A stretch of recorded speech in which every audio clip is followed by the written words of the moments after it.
Yo, yo! What's up, happy people? Isang mapagpalang araw, gabi, tanghali po sa ating lahat. For today's video mga kuys, mga guys, ay naku po, basag na naman ang kalang tray para kay Yan Ibay. Ay po, dahil po, ay talagang pinagtanggol po si Yan Ibay sa mga Your Miss Choice City Councilor dyan. Naku po, ganun po nila kamahal si Yan Ibay dahil talagang nasa tama po ang ating buting napakabatang City Councilor dyan sa City of Manila na walang iba si Yan Ibay. So, yan po ang mapapanood natin sa video ito. At kung bago naman po kayo sa aking YouTube channel, please follow, like, and share, and subscribe. At maraming salamat po sa hindi nyo pag-skip sa ating ads, mga kuys, mga gayas, ha? Okay? So, without further ado, let's begin. To put their office in a position that would compel them to exercise their mandate, to my mind, constitutes a form of political harassment. Once again, I hope and pray no other local elected official, whether a city or barangay official, will ever be subjected to such actions. That elective barangay officials are excepted from the prohibition under 261 paragraph I of the Omnibus Election Code. Ako'y pumapalakpak, bagamat Yes. huli sa tinura ng ating SK Federation President sa kanyang malinaw, matapang na pagpapahayag ng kasagutan sa kanyang natanggap na sulat mula sa City Legal. Ako po ay nagbibigay din po ng aking suporta sa aking kaibigan, kasama kong kabataan po na ating official na SK Federation President po na si Councilor Yan Ibay.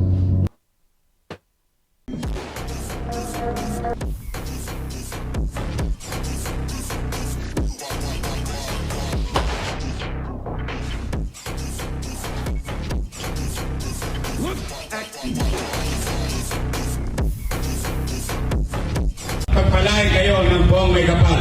Manila! God first! Ako po ay nagbibigay din po ng aking suporta sa aking kaibigan, kasama kong kabataan po na ating official na SK Federation President po na si Councilor Yan Ibay, na nag-agree po ako doon sa expression din po na inilatad po niya ngayong hapon na ito. Dahil para sa akin din naman po, hindi ko rin po maintindihan bakit nasi-single out po ay mga gawain po ni Councilor Yan Ibay. Bagamat na unang-una rin po, siya ay barangay official. Pangalawa rin naman po, siya po ay opisyales ng ating konseho ng Maynila. Bali, konsehal po siya. She is a public servant to the whole city. And at the same time, siya rin po ay Filipino citizen. Hindi po ba nakasama po natin ang ating City Legal Office sa pagtatrabaho rin po dito sa kabuuan ng ating lungsod po, para rin naman po maproteksyonan din po natin ang isa't isa, maproteksyonan po natin ang mga nagtatrabaho po dito sa loob po ng ating City Council, sa loob din po ng ating buong City Hall. Si Councilor Yan Ibay po ay nag-express lang din ng kanyang displeasure din po sa pagsisingle out on a single person dun po sa paggagawa po niya ng mga activities. Pero siya rin naman po ay official dito sa ating lungsod. Pero regardless po of kanyang posisyon din naman, siya rin po ay nakakapagbigay din naman at naipakita naman po ng aking mga dalawang kasama ang legal at jurisprudence rin naman po sa pag-a-allow din naman or yung freedom po natin para makapag-express ng ating mga saloobin para po sa paglilingkod sa taong bayan. Kasama po natin, nasa itaas ko po, nasa kaliwat kanan ko po, mga iba't ibang mga barangay officials po ng ating lungsod. Sila rin naman po ay tanging Pilipino din naman po. Sila rin po ay may mga reservations din po, at sometimes sila po ay may sarili po silang mga pinipili na politika. Pero sometimes po, minsan kahit tayo naman po ay mga politiko din naman po, we must never forget that we are public servants first. Si Councilor Yanyan Ibay sa kanyang mga recent actions din naman ay ginagawa naman po ito para sa paglilingkod ay bilang acts of social services din naman para sa kanyang mga pinaglilingkuran. And kasama din naman po, tulad po ng aking na-mention, ating mga barangay officials na nandito rin naman din po ngayon, ay may kanya-kanyang mga paraan para po makapaglingkod sa kanilang mga sinasakupan. Kaya nga po, nakaka-dishearten na sometimes we allow ourselves to let politics affect yung leadership din naman po natin. Pero alam ko naman po, naiintindihan ko din naman po na minsan may mga kailangan po tayong baka i-single out lang din po natin. Pero dito po pinapakita naman po natin na kaya po kami nagsastand rin naman po with Councilor Yanyan at siguro po nagbibigay po tayo ng displeasure doon sa po desisyon ng legal office din po, ng city legal office po natin ay para po ipakita naman po natin na we have the evidence naman po to show na ito po ay legal. At the same time, ang tanging hanap po at habol naman po natin dito ay makapaglingkod po sa bawat isa na minamahal po natin na mga Manileño. Kaya ako po ay naglalahad po ng aking suporta at sa manifestation po ni Councilor Yanyan Ibay. At sana po maalala po natin na ang ating priority naman din po dito sa bawat sa lagi po nating pag-i-express ng ating mga tungurin sa ating konseho ay para po sa mga batang Maynila naman po. Maraming salamat po at magandang hapon po sa inyong lahat. Councilor DJ Bocachino Soto.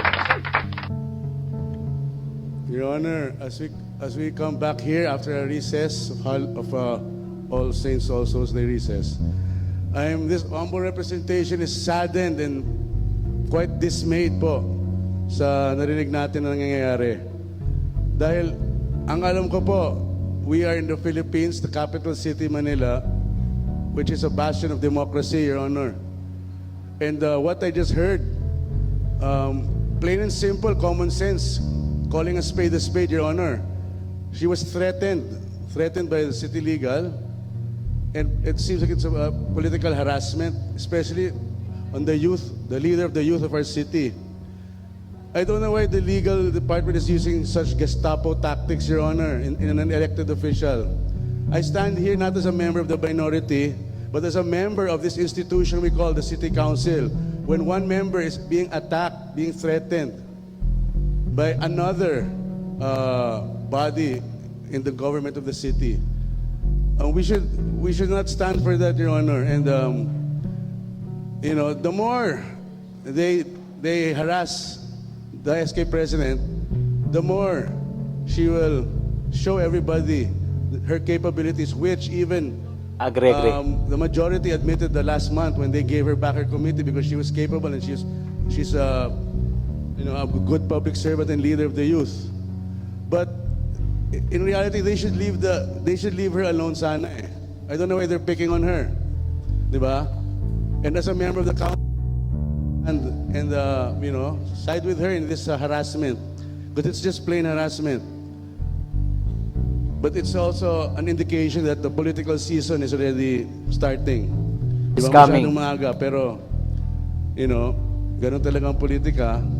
But as my colleague also said, we are public servants. Let's not play politics and just do our mandate in serving the people. But, Your Honor, if our Honorable JTV clapped earlier,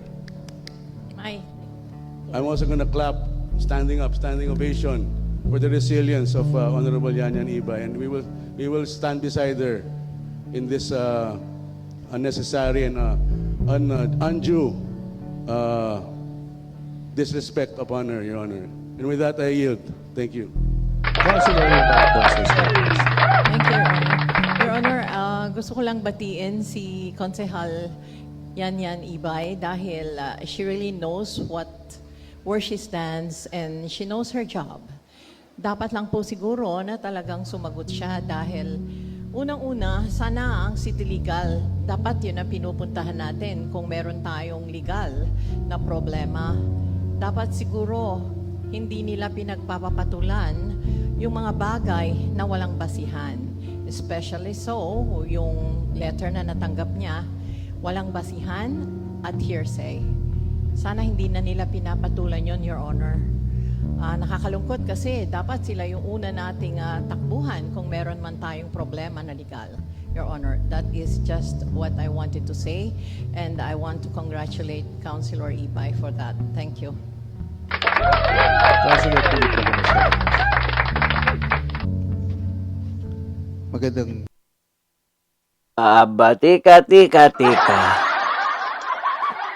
Sang-ayon ka ba sa mga Your Miss Choice City Councilor? Mukhang nag-iba na yata ang kulay nito.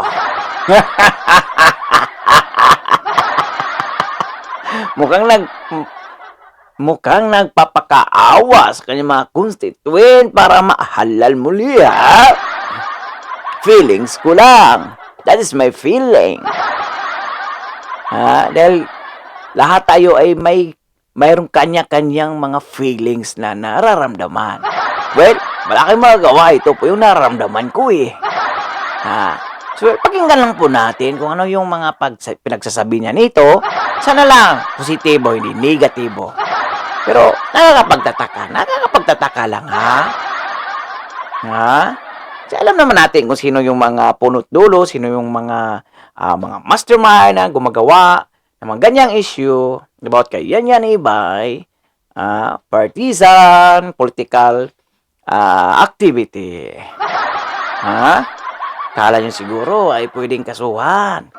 Hindi yan military, hindi yan pulis. Hindi yan pwedeng kasuhan ng ganyong-ganon na laang. At sa pa, matalino yan. Kaya sabi nga niya, gustong-gusto niya na magiging doktor, pero mukhang nagbago na yata isip niya. Gusto na niya magiging attorney. Kasi yung mga batas ay talagang nililiko. Napakagaling na yan, Ibay talaga to. hapon po, Your Honor. Your Honor, hindi ko po masyadong na ano po yung issue about regarding sa sinasabi po ni Pwede nga. But I am here, Your Honor, standing also as a counselor, and I fully support yung ano pa man po yung sinasabing issue ni Councilor Yan. I'm a big admirer of the Honorable Councilor, Your Honor. And for the record, I have been Councilor for 5 terms, and I think that Councilor Yan so far is the best SK President na inabutan ko po. Yun lamang po, Your Honor. Yan gusto naming marinig. On behalf of the minority, and behalf as a councilor, I am in support of the Honorable Councilor representing the Sangguniang Kabataan. Thank you. Councilor Lubilosa. Ang pagkaalam din natin, sila yung punot dulo ng mga pagbaba natin na doon kay Ma'am Juliana, Yan Ibay, ha? Mukhang sila yata yung nagsimulang tanggalin si Yan Ibay sa kanyang bilang isang SK Federation Presidents. Di ba sila kasali doon sa pagtanggal tapos binalik na naman ulit? Dahil may kaso silang haharapin. Pero, well, maraming salamat pa rin dahil sumang-ayon po siya. Kasi alam niya yung tama na talagang hindi tama na akusahan o accuse si Ma'am Yan Ibay ng ganun-ganun na laang. Yung nagtatrabaho yung bata, nag-aaral yung bata. At nagsiserve sa lahat ng mga iski chairman sa buong Kamaynilaan.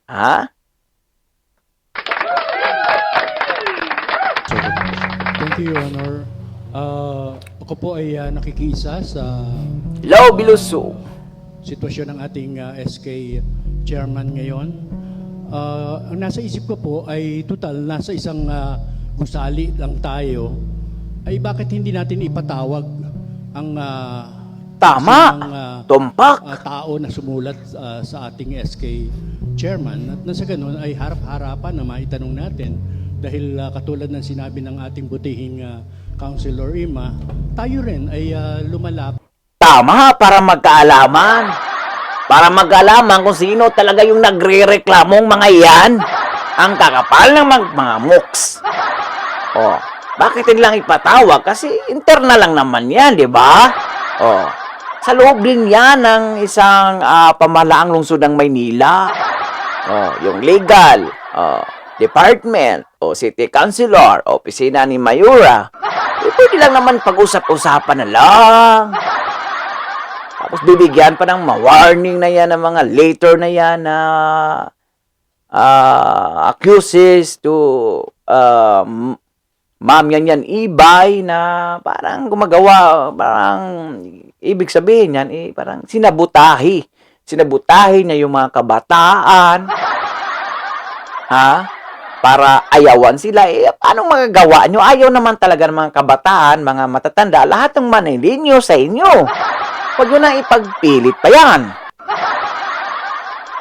Sa kanila, kapag tayo ay may mga problema, ang pinoproteksyonan lang natin dito ay ating institusyon.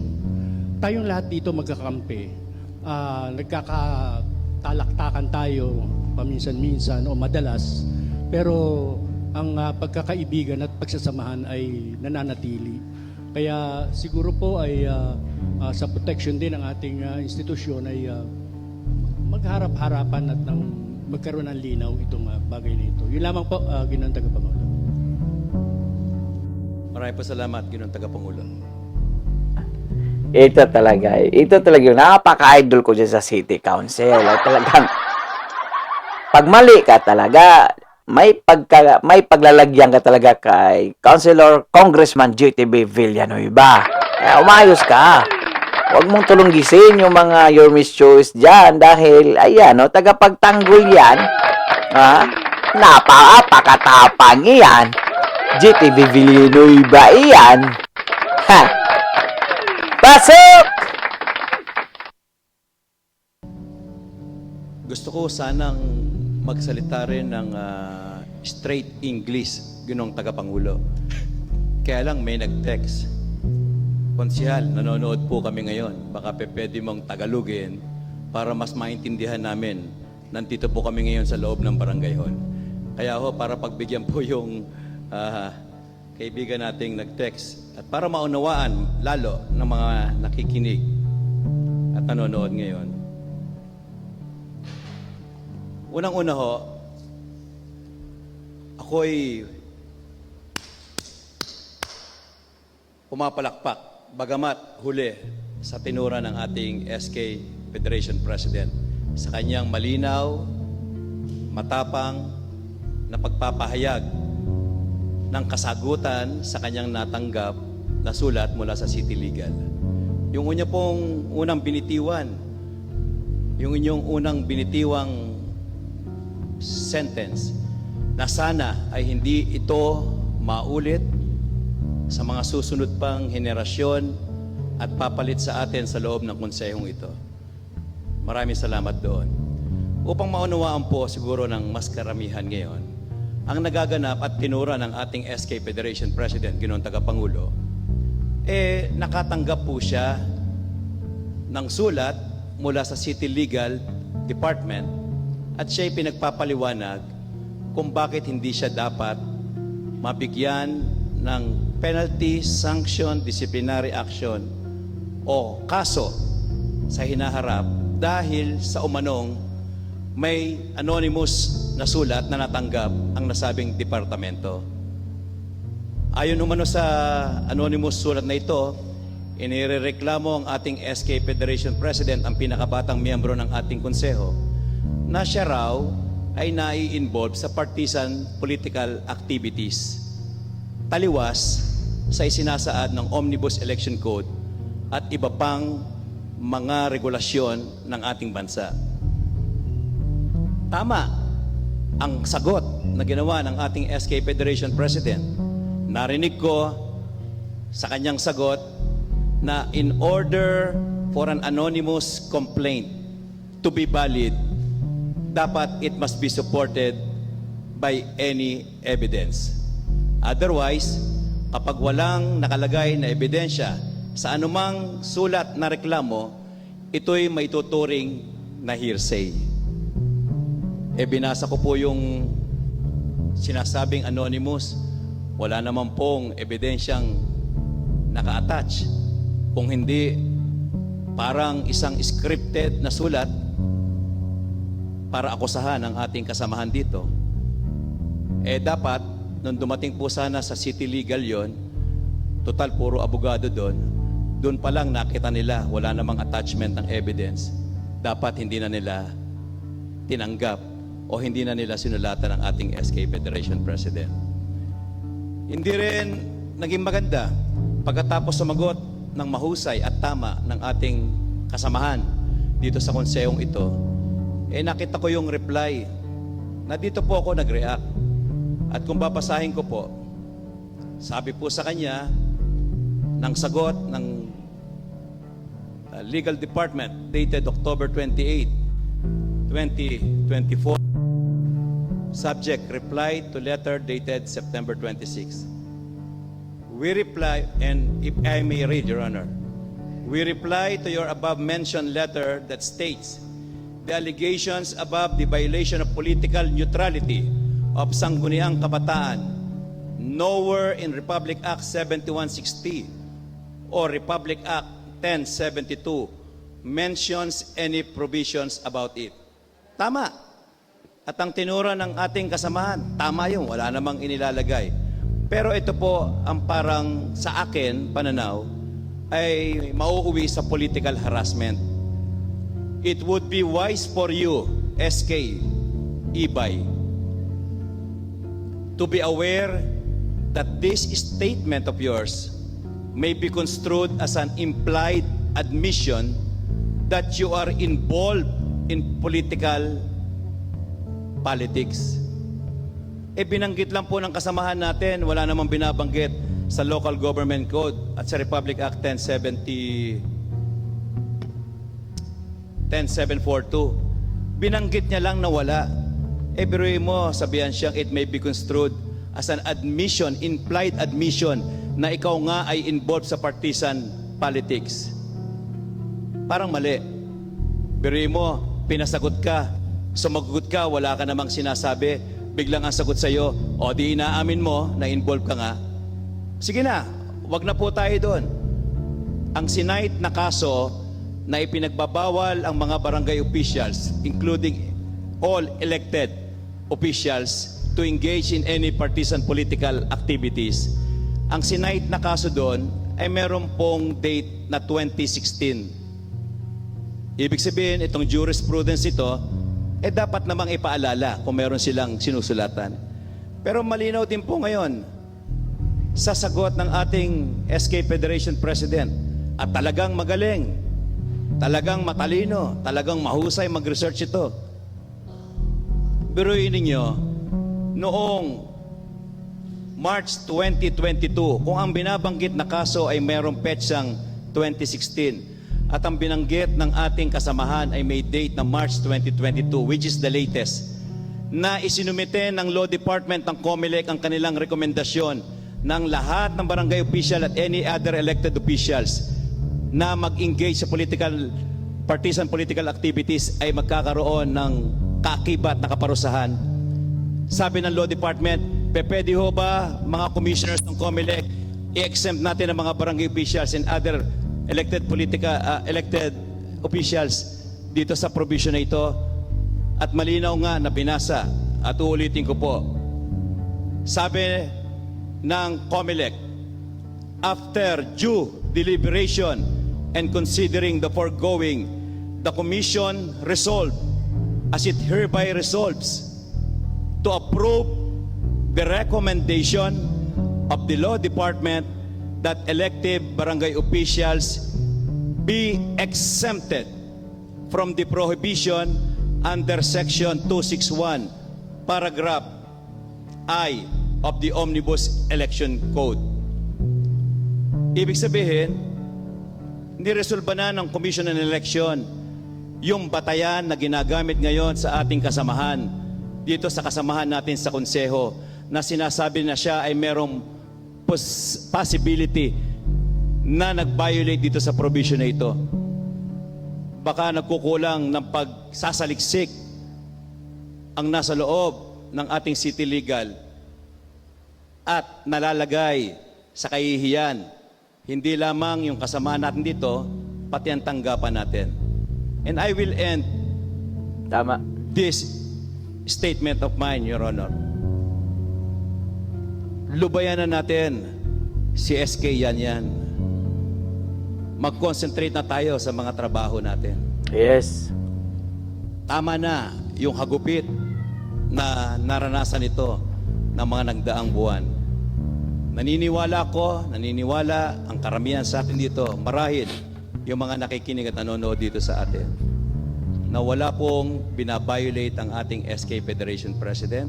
I agree. Tama ang mga tinura niya at sana pagkatapos nito ay lubayan na si SK Federation Yanyan Ibay sapagkat ginagawa niya ng tama ang kanyang trabaho bilang SK Federation President at patuloy niya itong gagawin.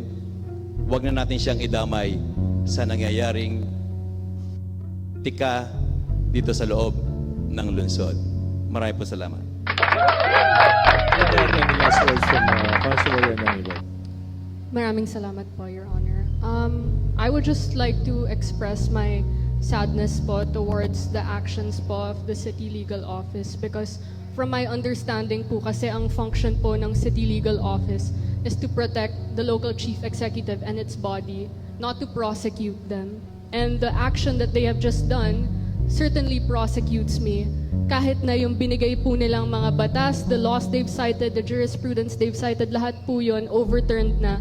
Sana po, bago po sila maglabas ng mga ganitong letter po sa kanya-kanya mga opisyales dito sa lungsod ng Maynila ay inaaral po nila yung mga batas. Alam niyo po, Your Honor, nung pumasok po ako dito sa City Council, lagi ko po sinasabi, gusto ko po mag-doktor. Pero sa nakikita ko po ngayon sa legal office natin ng lungsod ng Maynila, parang masarap din po palang mag-law. Kasi ang dami pong mga batas natin na binabalik ko, nilalagyan ng loophole na hindi naman dapat. The law is the law. Yun lang po ang masasabi ko. Maraming salamat po, Your Honor.